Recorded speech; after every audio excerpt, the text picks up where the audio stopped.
എൻ്റെ ബെസ്റ്റ് ഫ്രണ്ടാണ് നൂബിൻ. നൂബിനും ഞാനും അത്ര ഒരു ക്ലോസ് കണക്ഷനാണ്. ഒരാളെ നമ്മൾ ബെസ്റ്റ് ഫ്രണ്ട് എന്നൊക്കെ പറയണമെന്നുണ്ടെങ്കിൽ അത്രത്തോളം ക്വാളിറ്റി ഉണ്ടാവണം അല്ലേ? അപ്പോൾ ഈ പറഞ്ഞതുപോലെ അദ്ദേഹത്തിന്റെ ഏറ്റവും ഇഷ്ടപ്പെട്ട ക്വാളിറ്റി അല്ലെങ്കിൽ അത്രയും അടുക്കാനുള്ളൊരു റീസൺ ഒക്കെ എന്താ? ഇൻസിഡന്റ് എന്തെങ്കിലും പറയാമോ? അങ്ങനെ ഞാൻ എപ്പോൾ വിളിച്ചാലും ചായ കുടിക്കാൻ വരും എൻ്റെ കൂടെ. അത് വേറെ ആരും വരില്ല. പിന്നെ ഞങ്ങൾ കുറേ ടൈം ഒരുമിച്ച് ഞങ്ങൾ സെയിം ഗസ്റ്റ് ഹൗസിലായിരുന്നു. അപ്പോൾ എവിടെ പോകുമ്പോഴും എൻ്റെ കൂടെ ഉണ്ടാവും.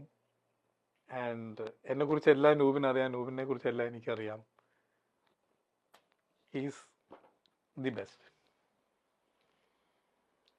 അടുത്തത് ശരണ്യ ആനന്ദ്.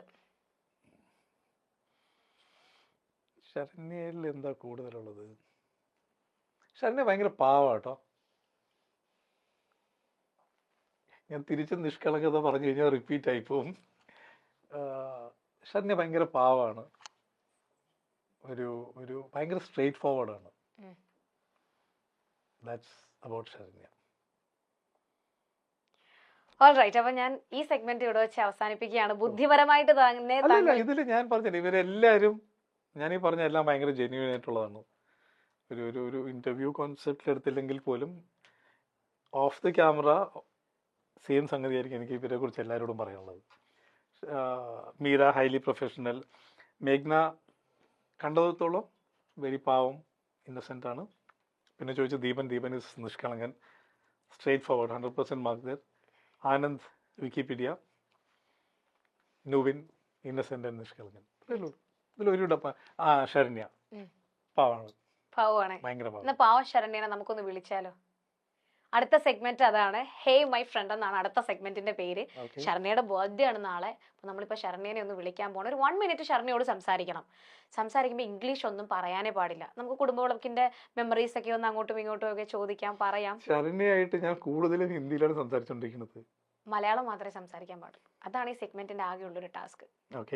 ഇംഗ്ലീഷും ഹിന്ദിയും പറയാൻ പാടില്ല. ഇംഗ്ലീഷ് പറയാൻ പാടില്ല എന്നുള്ളത് ഗെയിമിന്റെ റൂളാണ്. ഹിന്ദി പറഞ്ഞാൽ എനിക്കൊന്നും മനസ്സിലാകില്ല എന്നുള്ളത് എന്റെ വേറൊന്നും കൊണ്ടല്ല. ഞാന് എനിക്കറിയാവുന്ന കുറച്ച് ഹിന്ദി ബ്രഷപ്പ് ചെയ്തോണ്ടിരിക്കുന്നത് ശരണ്യടുത്തും മീരടുത്തും ആയിരുന്നു കുടുംബവളക് സെറ്റില്. അപ്പം അതുകൊണ്ട് ശരണ്യടുത്ത് പിന്നെ ബൈ ഡിഫോൾട്ട് അങ്ങനെ സംസാരിക്കുമ്പം ആയിപ്പോകും. അപ്പൊ ലൊക്കേഷനിലാണെങ്കിൽ ആൾക്കാർ വിചാരിക്കുമ്പോൾ ഭയങ്കര ജാടയാണ്, എന്താ ഹിന്ദി സീരിയലാണോ എന്നൊക്കെ ചോദിച്ചാൽ. പക്ഷെ ഞാൻ വെറുതെ അപ്പോൾ ശരണ്യായിട്ടുള്ളൊരു ഒരു പേഴ്സണൽ കണക്ഷനിൽ മലയാളം സംസാരിക്കാം. ശരണ്യയോട് ഞങ്ങൾ പറയും, ശരണ്യ ഇങ്ങോട്ടും ഇതൊക്കെ തന്നെയാണ് അവസ്ഥ. ശരണ്യക്കും ഈ പറഞ്ഞതുപോലെ വേറെ ലാംഗ്വേജ് യൂസ് ചെയ്യാൻ പാടില്ല, മലയാളം തന്നെ പറയുന്നത്. അപ്പൊ നമുക്ക് വിളിക്കാം അല്ലേ? യെസ്. അപ്പൊ അടുത്തതായിട്ട് നമ്മൾ ഈ സെഗ്മെന്റില് ഹേയ് മൈ ഫ്രണ്ട് എന്ന് പറയുന്ന സെഗ്മെന്റില് KKക്ക് വേണ്ടിയിട്ട് ശരണ്യെ വിളിക്കാൻ പോവാണ്. ഇവർക്ക് രണ്ടുപേർക്കും മലയാളം മാത്രം പറയാൻ പറ്റുള്ളൂ എന്നുള്ളതാണ് ഈ ഗെയിമിന്റെ ഏറ്റവും വലിയ ഹൈലൈറ്റ്. അത് പറയാം, അതെന്തായാലും പറയാം. അപ്പൊ നമ്മൾ പോവാണേ.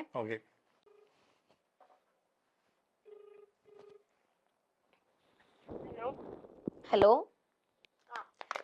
Saranya, good evening. Milestone മേക്കേഴ്സിൽ നിന്നാണ് വിളിക്കുന്നത്. ഇവിടെ നമ്മുടെ ഹോട്ട് സീറ്റിൽ KK മേനോൻ ഉണ്ട്.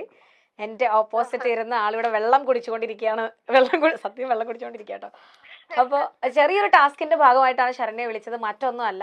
നിങ്ങൾക്ക് രണ്ടുപേർക്കും കൂടെ ജസ്റ്റ് ഒരു 1 മിനിറ്റ് സംസാരിക്കാനുള്ളൊരു സെഗ്മെന്റ് ആണ്. അപ്പൊ സെഗ്മെന്റിലെ ചെറിയൊരു ടാസ്കുകൾ നിങ്ങൾ മലയാളം മാത്രമേ പറയാൻ പാടുള്ളൂ. ഓക്കെ. ശരണ്യ വെൽ കോൺഫിഡന്റ് ആട്ടോ. ഇവിടെ ഒരാൾ പറഞ്ഞു ശരണ്യക്ക് ഹിന്ദി അല്ല കേക്കാണെന്ന് പറഞ്ഞപ്പോ ഞാൻ മനസ്സിൽ വിചാരിച്ചു എവിടെ പോയി വെട്ടിരിക്കുകയാണോ എന്തോ. ആള് വെട്ടില്ലേ? വിളിച്ചപ്പോ ആക്ച്വലി വെള്ളം കുടിക്കാന്ന് പറഞ്ഞത് സത്യാട്ടോ.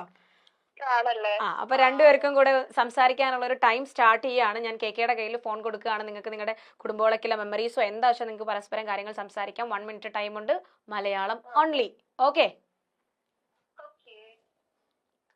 ശരണ്യ? എന്തോ എനിക്ക് തോന്നുന്നു നമ്മൾ പരിചയപ്പെട്ടതിന് ശേഷം ആദ്യമായിട്ടായിരിക്കും നമ്മൾ വെറും മലയാളത്തിൽ മാത്രം സംസാരിക്കുന്നത്. എനിക്ക് തോന്നുന്നു അതെ അല്ലേ? ഇനി മലയാളം ഇനി ഞാൻ ശ്രദ്ധിച്ച് ഇങ്ങനെ മലയാളം തന്നെ വരണമെന്ന് തന്നെ ടെൻഷൻ. മറ്റേ ആ ടീല് പറഞ്ഞ എങ്ങനെയുണ്ട് എന്റെ ഭർത്താവ്? സുഖമായിട്ടിരിക്കുന്നോ? ഭർത്താവ് സുഖമായിട്ട് അവിടെ ഇരിപ്പില്ലേ? ഇവിടുത്തെ ഭർത്താവ് സുഖമായിട്ടിരിക്കുന്നു. അവിടുത്തെ ഭർത്താവ് ഇവിടുത്തെ ഇവിടുത്തെ മലയാളം നാടകത്തിലെ ഭർത്താവ് സുഖമായിട്ടിരിക്കുന്നു. നാടകമൊക്കെ തീർന്നിട്ട് കാലങ്ങളായി. ഓർമ്മയുണ്ടോ നാടകങ്ങളൊക്കെ? ഉണ്ട് ഉണ്ട് ഉണ്ട് ഉണ്ട്. ആ നാടകത്തിനെ കുറിച്ച് ഇപ്പോഴും പ്രേക്ഷകർ എന്നോട് സംസാരിക്കാറുണ്ട്. ഇന്ന് വാഹനത്തിൽ വന്നപ്പോഴും എന്ത് വാഹനമാണ്? വാഹനമല്ല, മറ്റേ അതിന്റെ ഇംഗ്ലീഷ്, അതിന്റെ ആ വേർഡ് പറയാൻ പറ്റില്ല. വണ്ടി,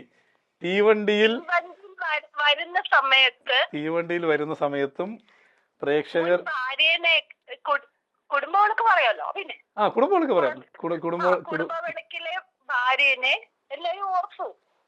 എല്ലാരും ഓർത്തു. എവിടെ ഉണ്ട് എന്നൊക്കെ ചോദിച്ചു. അതെയോ? അപ്പൊ ഞാൻ പറഞ്ഞു ഇതുപോലെ സ്ഥലത്തിന്റെ പേര് പറയല, നാഗ്പൂർ ആയിരിക്കും എന്ന് പറഞ്ഞു. പിന്നെ എങ്ങനെ ഉണ്ടായിരുന്നു ഇന്നലത്തെ 4-ാം തീയതി പ്രോഗ്രാം പരിപാടിയുടെ? അങ്ങനെ ഒരു പുതിയ സംരംഭം തുടങ്ങിയിരിക്കുകയാണ്. അപ്പൊ നല്ല രീതിയിൽ അത് ഗംഭീരമായി സഹായിക്കരുത് കേട്ടോ, പറഞ്ഞോട്ടെ. പരിപാടി. പിന്നെ അതില് നല്ല മനോഹരമായിട്ടുള്ള പാട്ടുണ്ട്, പ്രിയതമ. അത് കേക്കണം. ഞാൻ കേട്ടു. കേക്കണം, എന്നിട്ട് പാട്ട് എങ്ങനെ ഉണ്ടെന്ന് പറയണം. ശരി. കഴിച്ചോ? ഭക്ഷണം കഴിച്ചിട്ടില്ല. ഭക്ഷണം ഇതിന് ശേഷം, ഈ പരിപാടിക്ക് ശേഷം ഭക്ഷണം കഴിക്കുന്നതായിരിക്കും. എപ്പോഴാ കാണാൻ വരുന്നത്? നീ എവിടെ ഉണ്ട്? ഇവിടെ ഉണ്ടോ? എറണാകുളത്തുണ്ടോ? ഞാൻ വീട്ടിലുണ്ട്. വീട്ടിലേക്ക് ക്ഷണിക്കുന്നു. എന്തായാലും ഈ ഒരു രീതിയിൽ ക്ഷണിക്കുന്നതില് അല്ല, വീട്ടിൽ എന്ന് പറഞ്ഞാൽ എവിടെ? എറണാകുളത്തുണ്ടോ അതോ അങ്ങ് പോയോ? എറണാകുളത്ത്. ഞാൻ നാളെ എന്റെ പരിപാടിയുടെ ചിത്രീകരണമാണ്. അതെയോ? അത് ഞാൻ പറയാം.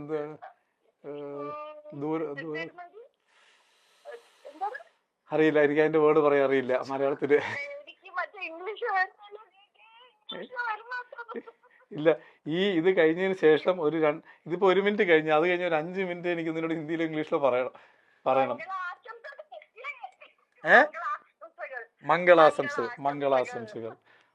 മംഗളാശംസകൾ നേർന്നതിന് നന്ദി.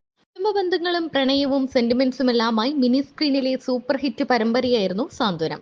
എന്നാൽ സംവിധായകൻ ആദിത്യന്റെ വിയോഗത്തോടെ പരമ്പര പെട്ടെന്ന് തന്നെ നിർത്തുകയായിരുന്നു.